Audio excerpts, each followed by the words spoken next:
قائم کرے گا اور کیا بات چیت شروع ہوگی اور کن کے ساتھ، تاکہ اس میں نہ صرف فلسطین لیکن دوسرے مسلمان ممالک بھی شامل ہوں گے، تو اس وقت شاید نارملائزیشن ہو سکے اور زیادہ تعداد میں OIC کے جو 57 ممبرز ہیں ان میں سے کئی لوگ پھر سعودی عرب کے ساتھ اور UAE کے ساتھ اور بحرین کے ساتھ اور مصر کے ساتھ مل کے ریکگنیشن کی بات کر سکتے ہیں۔ شہزاد صاحب یہ بھی بتائیے گا کہ پاکستان کی جو سچویشن ہے اس وقت، بہت سارے ممالک ہیں جو کہ مسلمان ممالک ہیں اور اسرائیل کو باقاعدہ تسلیم نہیں کرتے، مگر ان کے کسی نہ کسی لیول کے تعلقات ہیں یا کسی کے تھے، جیسے ایران کا 1979 تک تو باقاعدہ ڈپلومیٹک ریلیشنز تھے۔ سعودی عرب اسرائیل کو تسلیم نہیں کرتا مگر بڑے تعلقات ہیں، قطر کے تعلقات ہیں اور کئی ممالک کے تعلقات ہیں، عمان کے تعلقات ہیں، موروکو کے تعلقات ہیں۔ پاکستان شاید واحد ملک ہے جس کا کہ زیرو تعلق ہے، اس کے پاسپورٹ پہ لکھا ہے کہ آپ اسرائیل نہیں جا سکتے، نہ وہاں سے کوئی آنا جانا ہے۔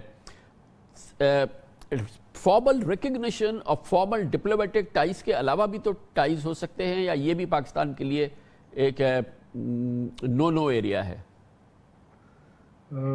میری خبر کے مطابق پاکستان کے کافی تعلقات رہے ہیں اسرائیل کے ساتھ اور اسرائیلی اداروں کے ساتھ، خاص طور پہ بزنس کے اور ڈیفنس ریلیٹڈ، اور میری خبر کے مطابق ساؤتھ افریقہ میں کافی بات چیت ہوئی ہے پچھلے کئی سالوں میں، پچھلے دہائی میں، اور جنرل مشرف کے دور کے دوران بھی۔ آپ کو یاد ہوگا 2005 میں جنرل مشرف نے یہ بات پھر شروع کی تھی کہ اسرائیل کو ریکگنائز کیا جائے، لیکن پھر ڈومیسٹک اپوزیشن کی وجہ سے انہوں نے وہ چھوڑ دی۔ لیکن بزنس کانٹیکٹس اور ڈیفنس ریلیٹڈ کانٹیکٹس پاکستان کے دنیا کے مختلف ممالک کے ساتھ ہیں، اور ضروری نہیں ہے کہ وہ آپ کے سامنے پیش کریں، اس لیے کہ اس میں دونوں ممالک کا فائدہ ہے۔ تو شجاع احمد صاحب یہ بتائیے گا کہ جو فلسطینی لوگ ہیں، جو فلسطینی قوم ہے، وہ اس پوری صورتحال کو کیسے دیکھ رہی ہوگی کہ ان کے جو بہت ہی قریبی عرب ایلائز تھے، جن کے ساتھ ان کا بہت ہی بڑا ٹریڈیشنل اور مذہبی اور ہر طرح کے رشتے رہے ہیں، انہوں نے ان کی کاز کو اپیرنٹلی ابینڈن کر دیا ہے اور اسرائیل کے ساتھ نارملائز کر لیے ہیں تعلقات، اور بڑی حد تک اس میں مزید بہتری آ رہی ہے۔ یہ جو پوری فلسطینی قوم ہے، اس میں سینس آف بیٹریل ہوگا آپ کے خیال میں؟ جی، آپ کو یاد ہوگا کہ سب سے پہلا جو بیان آیا تھا تو انہوں نے کہا تھا کہ they have stabbed us in the back، لیکن یہ بھی یاد رہے کہ ابھی بھی جو سعودی عرب سے آفیشیل جو اعلان ہوا ہے اس میں یہی کہا گیا ہے کہ وہ فلسطین کی سالمیت اور 67 کے بارڈرز کو واپس لانا چاہتے ہیں تاکہ 2 اسٹیٹ سولوشن ہو اس خطے میں۔